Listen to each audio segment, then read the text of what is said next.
గురూజీ 72 గంటల్లోనే ఫోన్ లోని అద్భుతమైన జ్యోతిష్య పరిష్కారం చూపిస్తారు. నమ్మండి, నమ్మకపోండి, ఇది నిజం. శ్మశాన కాళి రుద్ర చౌడీదేవి ఆరాధకులు నంబర్ 1 వశీకరణ స్పెషలిస్ట్. గురూజీ మనిషి పుట్టుక నుండి చనిపోయే వరకు వచ్చే అన్ని క్లిష్టమైన సమస్యలకు పరిష్కారం ఇక్కడ లభిస్తుంది. విద్య, ఉద్యోగం, వ్యవహారం, స్త్రీ ప్రేమ, పెళ్లి, సంతానం, స్త్రీ పురుష వశీకరణం, భూవశం, భార్యాభర్తల కలహాలు, కోర్టు సమస్యలు, విడాకుల సమస్యలు, చేతబడి, అప్పుల బాధ, ఇంకా మీకు ఎలాంటి సమస్యలు ఉన్నా 72 గంటల్లోనే. అందరికీ నమస్కారం. నేను మీ కీర్తనా దేవరాయ. వాళ్ళు మనతో పాటు మన స్టూడియోలో ఉన్నారు ఐకాన్ ఆస్ట్రాలజర్ గట్టుపల్లి సురేష్ బాబు గారు. మంత్రం, తంత్రం, జ్యోతిష్యం. సో ఇవాళ మన కాన్సెప్ట్ ఏంటంటే, చాలా మంది అంటే ఎవరి జాతక చక్రం చూసినా సరే వాళ్ళు చెప్పేది ఏంటంటే, అంటే ఒక స్త్రీతో కలిసి వస్తుంది అని కొన్ని థంబ్నెయిల్స్ మనం చూస్తూనే ఉన్నాం. కానీ ఇవాళ నిజ జీవితంలో మన జాతక చక్రంలో ఎలాంటి స్త్రీ వల్ల, అంటే ఎలాంటి స్త్రీ అంటే తప్పుగా అనుకోకండి, అమ్మ రూపంలో ఉన్న వాళ్ళు కానీ, లేదా అక్క, చెల్లి, రిలేటివ్స్, కజిన్స్, వైఫ్, లేదా వైఫ్ తరపున చుట్టాల వల్ల గానీ, అత్తింటి వాళ్ళ వల్ల గానీ, పుట్టింటి వాళ్ళ వల్ల గానీ, లేదా తెలిసిన సర్కిల్లో అయినా సరే ఎలాంటి స్త్రీ వల్ల మనకి కలిసి వస్తుంది, ఎలాంటి స్త్రీ వల్ల కలిసి వస్తుంది అనుకునే ముందు మన జాతక చక్రంలో ఎలాంటి కాంబినేషన్స్ ఉండడం వల్ల స్త్రీలతో మంచి, అంటే వాళ్ళ వల్ల మనకి ఎక్కువ ప్లస్ అవుతుంది, అంటే మనకి వాళ్ళ వల్ల ఎక్కువ డబ్బు రావడం కానీ, వాళ్ళ దగ్గర నుంచి ఎక్కువ ఆపర్చునిటీస్ రావడం కానీ, లేదా ఎలాంటి కాంబినేషన్స్ ఉండడం వల్ల వాళ్ళ దగ్గర నుంచి మన ప్రాబ్లమ్స్, అంటే వ్యాపారంలో గాని, ఆరోగ్యంలో గాని, లేదా బిజినెసెస్ లో గాని, లేదా ఫ్యామిలీ పరంగా గాని ఉంటాయో గురుగారిని అడిగి తెలుసుకుందాం. సార్, ఇప్పుడు మనకి ఎలాంటి కాంబినేషన్స్ ఉండడం వల్ల ఈ లేడీస్ నుంచి కలిసి వచ్చే అవకాశం గానీ, లేదా వీళ్ళ దగ్గర నుంచి లాసెస్ ఫేస్ చేసే అవకాశం గానీ ఉంటుందో ఒకసారి వివరించండి. ఇప్పుడు మనము ముఖ్యంగా చూడాల్సింది ఏంటంటే ద్వాదశ రాశులు. ఈ ద్వాదశ రాశుల మీద మనం ఏ పాటికి కూడా చూసుకున్నట్టయితే కనుక గ్రహాల యొక్క స్థితిగతులు, ఈ గ్రహాల యొక్క స్థితిగతులు, గోచారము, వీటన్నిటితోనే ఏర్పడుతుంది ఈ స్త్రీతో ఉన్నటువంటి అనురాగం కావచ్చు, అనుబంధం కావచ్చు, ఆప్యాయత కావచ్చు, లేదా వ్యసనం కావచ్చు, లేదా శత్రుత్వం కావచ్చు. ఈ యొక్క గ్రహాల యొక్క స్థితిగతుల ప్రకారంగానే వస్తాయి అని అందరూ అనుకుంటారు. కానీ ఈ గ్రహాల యొక్క స్థితిగతులు ఒకటే కాదు, ఇక్కడ గోచారంలో ఉన్నటువంటి దాని ప్రకారంగా దశ అంతర్దశలు కూడా ఒకటి చూసుకోవాలి. ఇక స్త్రీతో అనురాగం గాని, శత్రుత్వం కాని అంటే పూర్వ జన్మం అంటారు. అంటే పోయినటువంటి జన్మల్లో ఉన్నటువంటి చేసినటువంటి కర్మలు, పాపాలు, క్రియలు, వీటన్నిటి ద్వారా కూడా ఏర్పడుతుంది. మరొకటి ఉంది, మన పెద్దవారు, మనం జన్మించిన తర్వాత మన జన్మకు ముందు ఉన్నటువంటి పెద్దవారు ఉంటారు, వాళ్ళకి కుర పురుషుడు, యుగ పురుషుడు అంటారు. వారు చేసినటువంటి క్రియలు కావచ్చు, పనులు కావచ్చు, వీటి వలన కూడా ఒక పురుషునికి స్త్రీతో ఏర్పడేటువంటి సత్సంబంధాలు ఎలా అయితే ఉంటాయో వాటి వలన కలిసి వస్తుంది అని చెప్పాలి. అంతేగాని తన జాతకంలో కుజుబలం లేదు, కుజుదోషం ఉంది, కలత దోషం ఉంది, వీటి ద్వారానే స్త్రీ వలన నష్టపోతారు, లేకపోతే స్త్రీ వల్ల లాభం పొందుతారని కాదు. ఇవన్నీ కూడా మనము పరిగణలో తీసుకోవాల్సినటువంటి సందర్భం అయితే ఖచ్చితంగా ఉంటుంది. అంటే ఇప్పుడు గత జన్మ కనెక్షన్ బేస్ మీదే మనకి ఈ స్త్రీలతో ప్రాబ్లమ్స్ కానీ ప్రాఫిట్స్ కానీ రావచ్చు అంటారు. ఖచ్చితంగా గత జన్మ గురించి అంటే ఈ గత జన్మలో మనం చేసేటువంటి పాపకర్మాలు అన్నిటికి పొలగొట్టుకొని, అలానే ఈ జన్మలో కూడా మన తాతలు, మన ముత్తాతలు చేసేటువంటి కర్మలు, క్రియలు, దాన ధర్మాలు ఇవన్నీ కూడా మనం తీసుకోవాలి. ఇప్పుడు సపోజ్ ముత్తాతకో తాతకో ఏదైనా అమ్మవారికి గాని, స్వామివారికి గాని ఆలయం నిర్మాణం చేసి దాని ధర్మకర్తలుగా ఉంటూ దానికి సేవలు చేసుకుంటూ ఉండి మన తరంకి వచ్చేటప్పటికి వెళ్ళిపోతుంది. అప్పుడు ఆ పాపం మన మీద ఉండడం ద్వారా స్త్రీకి పెళ్లి చేసుకున్నప్పుడు పిల్లలు పుట్టరు. ఇలాగా దోషాలు అనేది మనకి పరిగణనలో తీసుకోవాల్సి వస్తుంది. ఇప్పుడు మనం పుట్టిగానే మన పిల్లలకో మనకో కాలసర్ప దోషం వస్తుంది. ఈ కాలసర్ప దోషం దేనికి వచ్చింది, మన పెద్దవారు ఎవరైనా ప్రెగ్నెన్సీ స్థితితో ఉన్నప్పుడు, తన్నినప్పుడు, ఇలాంటి మనము ఒక్కొక్క జాతకం ప్రకారంగా అవి మనకి తెలిసి వస్తాయి. జాతకంలో మనకి ఏంటంటే స్త్రీ దోషము అంటే జాతక ప్రకారంగా తెలిసి వస్తుంది. ఆ తెలిసి వచ్చినప్పుడు మనం ఏం చేయాలి, దాని పరిహారం ఏంటని చూసుకున్నప్పుడు ఒక్కొక్క రాశిలో ఒక్కొక్క రకంగా ఉంటుంది. దాని ప్రకారంగా మనం వివరణ అయితే తీసుకోవచ్చు. సరే, ఇప్పుడు ద్వాదశ రాశిలో ఒకటి ధనుసు రాశి. ఈ ధనుసు రాశి వారికి, అంటే చాలా మంది ధనుసు రాశి వారికి స్త్రీలతో ఎక్కువ ప్రాబ్లం ఉంది అని మనం వింటూ ఉంటాం. పెళ్లి చేసుకున్న అవ్వచ్చు, లేదా లవ్ లైఫ్ లో అవ్వచ్చు, లేదా ఇంట్లో ఉన్న వాళ్ళతో కూడా పడకపోవడం అని మనం చాలా చూస్తూనే ఉంటాం. మన సబ్స్క్రైబర్స్ చాలాసార్లు కామెంట్స్ పెట్టడం, మనం చూడడం రియల్ లైఫ్ లో మన చుట్టుపక్కల వాళ్ళని. సో ఈ ధనుసు రాశి వారికి ఎలాంటి స్త్రీ వల్ల ఖచ్చితంగా కలిసి వస్తుంది?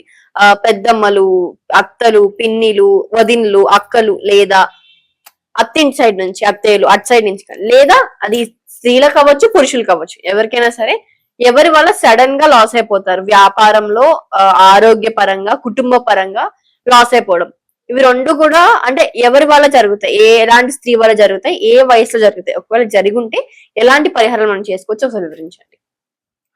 ద్వాదశ రాశిలో ఒకటి ధనుసు రాశి. ఈ ధనుసు రాశి వారికి స్త్రీ నుంచి లోపం. ముందు లోపం మాట్లాడదాం.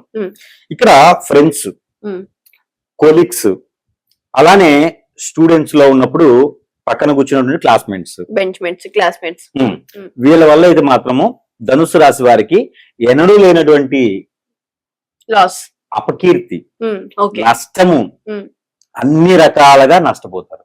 ఓకే, ఎవరు ఎన్ని రకాలు అనుకున్నా కూడా ఇదే నిజం. మరొకటి లవ్, దీని వల్ల కూడా ఖచ్చితంగా నష్టపోతారు.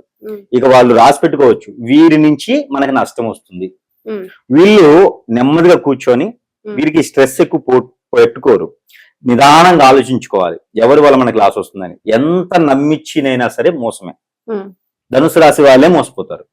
ఇది పక్కా రాసి పెట్టుకోవచ్చు. కాబట్టి ఎదురుగా ఉన్నటువంటి వ్యక్తులు ఎవరైతే ఉన్నారో వారి నుంచి వీరికి నచ్చదు, మోసపోతారు. కాబట్టి వీరు బయట ఉన్నటువంటి స్త్రీలు నమ్మకూడదు. స్త్రీలు కూడా స్త్రీలను నమ్మకూడదు, పురుషులు కూడా స్త్రీలు నమ్మకూడదు. క్లాస్మేట్స్ గానీ, ఫ్రెండ్స్ ని గానీ, కొలీగ్స్ ని గానీ, లవర్స్ ని గానీ నమ్మకూడదు. ఇకపోతే భార్య తరపు నుంచి వచ్చేటువంటి బంధువులు కూడా ఇబ్బంది.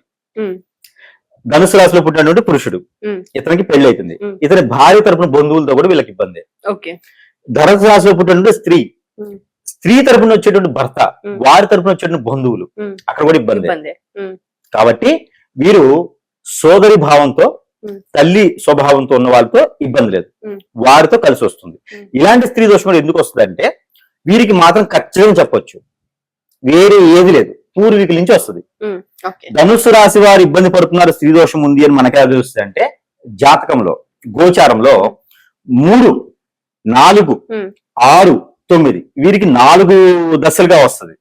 3, 4, 6, 9 ఈ 4 దశల్లోనూ చంద్రుడితో పాటు కుజుడు కానీ, లేదా 3, 4, 6, 9 స్థానంలో శుక్రుడు ఉంది, బుధుడు ఉన్నా, అంటే శుక్రుడితో పాటు బుధుడు ఉన్నా, ఈ 9, 6 స్థానాలకి శని భగవాన్ అశుభ దృష్టిన గోచార ప్రకారంగా వీరికి ఇది సూచిస్తుంది. అంటే మనకి పూర్వీకుల నుంచే వచ్చినది, అనుభవించాల్సిన తప్పదు. ఇది కర్మ అనుకోవాలి. పూర్వీకుల నుంచి వచ్చింది ఏదైనా కర్మే, ఇది మనము అనుభవించాలనుకోవాలి. కేవలం మనం చేసేటువంటి పరిహారాలు ఉపశమనం కల్పిస్తుంది.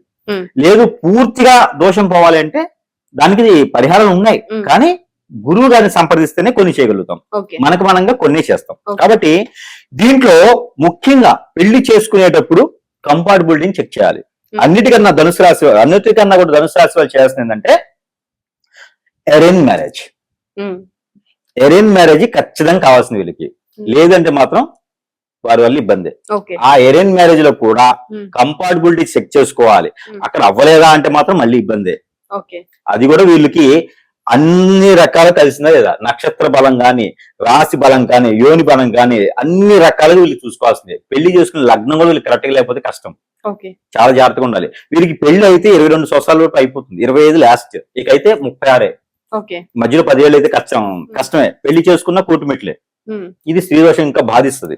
వీరికి స్త్రీ దోషం వచ్చి ధనుసు రాశి వారికి 13వ సంవత్సరం నుంచి 19వ సంవత్సరంలో 19వ సంవత్సరం లోపు రావచ్చు, ఎప్పుడైనా రావచ్చు. ధనుసు రాశి కాబట్టి 13వ సంవత్సరం నుంచి 19వ సంవత్సరం వచ్చి అది 13 సంవత్సరాలు కొనసాగుతుంటుంది. వీరి లైఫ్ టైం అంతా అయిపోతుంది. కాబట్టి స్త్రీ దోషానికి పరిహారం ఏంటంటే ఉపశయనం కాదు, పరిహారమే చేసుకోవాలి. ఇక ఉపశయనం కోసం అయితే దత్తాత్రేయ స్వామి వారికి, ఆంజనేయ స్వామి వారికి ఎప్పుడైనా ఒకసారి అభిషేకం చేసుకోవాలి. ఆ దత్తాత్రేయ మంత్రాన్ని కూడా వీరు ప్రతినిత్యం పారాయణం చేసుకోవచ్చు. అలానే వీరికి కుజుడికి, రవికి, చంద్రుడికి జపం చేసుకుంటూ ఉండాలి. దాంతో పాటు పెద్దలకి తర్పణం, పెద్దలకు కూడా తర్పణం ప్రతి సంవత్సరం కూడా మీరు చేసుకోవాలి. మా నాన్నగారు, మా అన్నయ్య గారు, లేకపోతే ఇంకొకరు ఉన్నారు కూడా అవి కాదు, మీరు ధనుసు రాశి వారు ఖచ్చితంగా చేయాల్సిందే. లేదు అంటే గనక ఏదో ఒక రకంలో రూపాయి కూడబెట్టి ఒకేసారి డ్రైన్ లో పడేస్తారు, ఎవరో ఒకరికి ఇచ్చి మోసపోతారు. ఇది స్త్రీ దోషం వల్లనే అవుతుంది. కాబట్టి ఆరోగ్య సమస్యలు వీరికైతే స్త్రీ దోషంలో వచ్చే సమస్యలు ఉన్నాయి. అవి ఏంటంటే గ్యాస్ట్రిక్ ట్రబుల్, ఈ యొక్క బ్యాక్ పెయిన్, చర్మ వ్యాధులు, స్కిన్ సంబంధించిన సమస్యలు, ఇవి వచ్చినాయంటే మాత్రం స్త్రీ దోషం ఉన్నట్లు లెక్క. వీటికి పరిహారం అయితే ఖచ్చితంగా చేసుకోవాల్సిందే. ఈ దత్తాత్రేయ స్వామి వారికి అభిషేకం, దత్తాత్రేయ మంత్రం పఠన, అలానే వీరికి ఎక్కడైనా సరే ఈ చెట్టు ఉంటుంది అంటే మర్రి చెట్టు. ఉమ్, ఉమ్, గురువారం మర్రి చెట్టు దగ్గరికి వెళ్ళి ఆ మర్రి తోలలు పట్టుకుని ఊగలం ఉమ్, అవసరం లేదు. ఉమ్. ఆ మర్రి చెట్టు దగ్గర ఉమ్. దీపారాయణ చేయాలి. ఓకే. గురువారం రోజున దీపారాయణ దీపారాయణ చేసుకుంటే చేసుకో. సరిపోతుంది. అలానే ఈ దోసకాయలు గాని ఉమ్. కీరా గాని ఉంటాయి. ఉమ్. ఇవి మనం ఎంతైతే వెయిట్ ఉన్నామో దానికి తగ్గటువంటి వెయిట్ ని దశమ భాగం తీసుకొని ఉమ్. ఆవులకి ఇవ్వడం. ఓకే ఈ పరిహారాలు ధనుసు రాశిలో చేసుకున్నట్టయితే ఒక మేర ఉపశమనం లభ్యపడుతుంది. ఓకే మనం చూసారు కదా, ధనుసు రాశి వారు ఈ స్త్రీ శాపం తప్పించుకోవాలంటే ఇలాంటి పరిహారాలు చేసుకోవాలి. చేసుకుంటారని అనుకుంటూ మీ జీవితాన్ని మంచి దారిలో పెట్టుకోవాలని కోరుకుంటూ మరో రాశితో కలుద్దాం. అంతవరకు సెలవు.